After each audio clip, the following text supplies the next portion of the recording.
Yeah, sorry. Yeah. Well, they got you guys all chained up. That's. Is there a reaction to the jobs report this morning? Did President Trump know about this report when he said that the real numbers will come out next year? President Trump knows that we're super optimistic about the future of the jobs numbers because we're seeing a massive blowout in capital spending and new factory construction, something that happened because of the tax reforms that we had. So people are allowed to expense factories. Capital spending is growing at a rate. It was about 8% over the first half of the year. It's accelerating in the third quarter, which is why GDP now has the third quarter at about 3%. And so, like, all the indicators that we're seeing are that inflation is low and economic growth is solid. Income growth's solid as well. So that the only part of the data that's disappointing is that the jobs numbers have been a little bit lower over the last 3 or 4 months.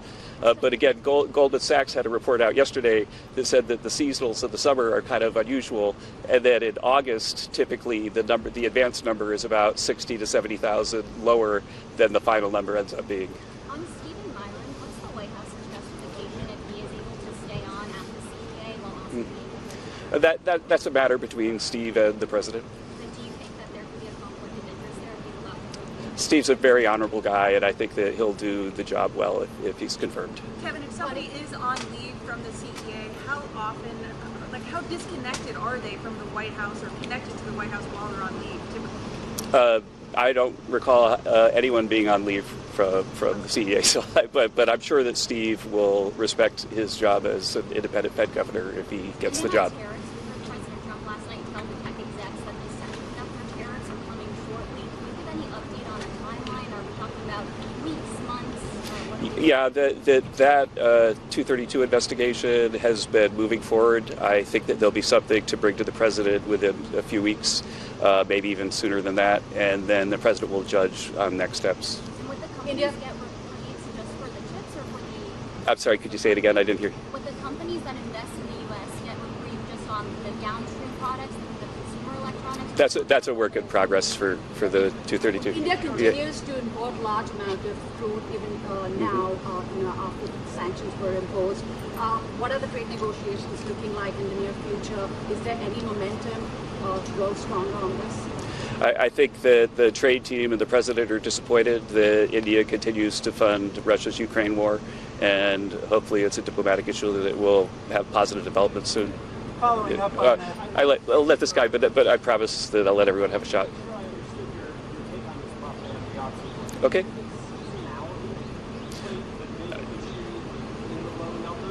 No, what I'm saying is that if you get the typical revision for August, which is about 60,000, then the jobs number would be about consistent with the other indicators that we're seeing. This is a lower number than seems like you would normally get given how strong. So for again, GDP now is saying that economic growth is about 3%. It's a pretty good estimate given all the real-time data of where we are. And normally with a 3% growth, you would be talking, 100,000 jobs or something. And so the jobs number is an anomaly.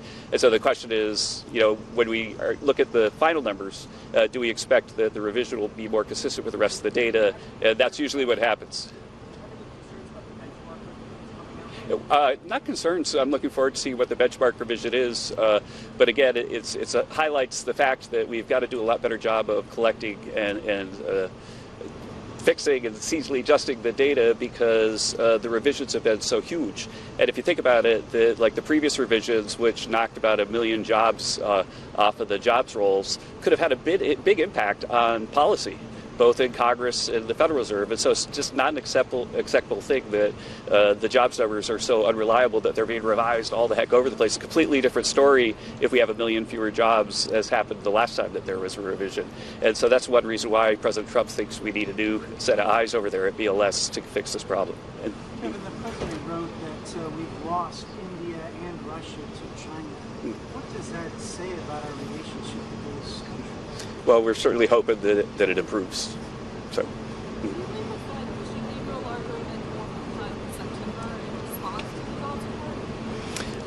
I think that the Fed will certainly want to consider, what moves it would make, and I would imagine that when you set an agenda at the Fed, the chairman of the Fed sets the agenda, then they have options that they all consider and discuss. And I would guess that they'll be discussing the main market expectation is 25 basis points, but I would guess that there would be an expectation, a discussion of a higher cut, but I wouldn't expect it to happen.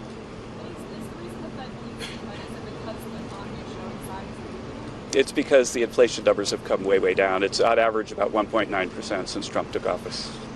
Anybody else? Mr. Hassett, oh, yeah. is there any connection between the jobs reports and immigration activity or deportation activity? Yeah, there is. Again, so all the job creation at the U.S.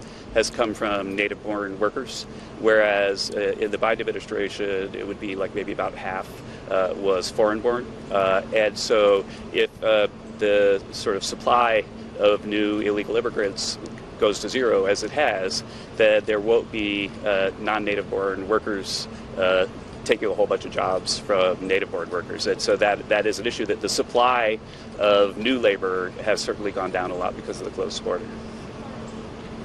Yeah. I don't have a comment on the Fed issue. Thanks.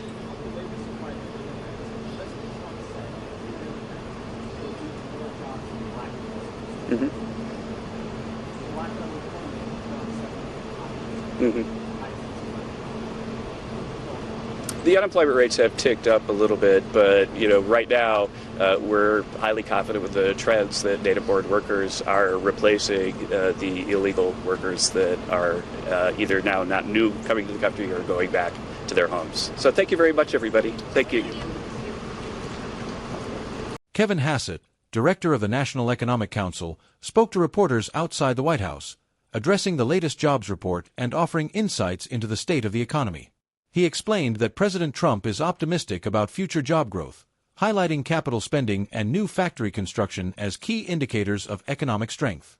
These trends, which have accelerated due to tax reforms allowing businesses to expense factory costs, are expected to drive GDP growth in the third quarter, with a current projection of about 3%.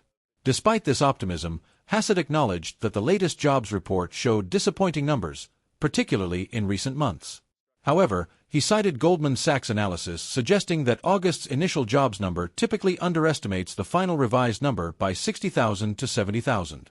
This seasonal discrepancy, Hassett noted, means the actual jobs figures could be better once revisions are made.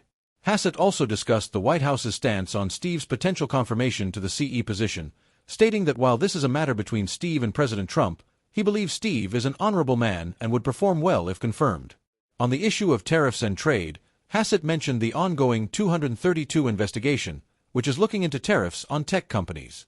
He indicated that the investigation is moving forward and that decisions could be made within a few weeks. This would include discussions on whether tariffs would apply to downstream products like consumer electronics and chips. The conversation then shifted to India's continued crude oil imports from Russia, which remains a point of tension. Hassett expressed disappointment over this, particularly given the sanctions in place, and emphasized that diplomatic efforts are underway to resolve the issue. Regarding the jobs data, Hassett noted that while August's numbers were lower than expected, they are likely to be revised upwards based on historical patterns. He explained that typically, with a GDP growth of 3%, the jobs report would reflect around 100,000 new jobs, making the current numbers an anomaly. He further stressed the importance of improving the reliability of the jobs data, citing past revisions that had a significant impact on policy decisions. These revisions, including one that knocked nearly 1 million jobs off the rolls, highlight the need for better data collection and seasonal adjustments. Hassett then brought up President Trump's suggestion to bring in a fresh perspective at the Bureau of Labor Statistics, BLS, suggesting that new leadership could help address the ongoing issues with unreliable job data. The discussion also covered the relationship between immigration and job creation. Hassett pointed out that the majority of new job creation under the current administration has come from native-born workers, as the supply of new illegal immigrants has decreased significantly due to stricter border policies. This, he argued, has allowed native-born workers to fill many of the jobs that would have gone to immigrants in the past. He ended by expressing confidence in the current job trends, despite some fluctuations, and assured that the economy remains on solid footing.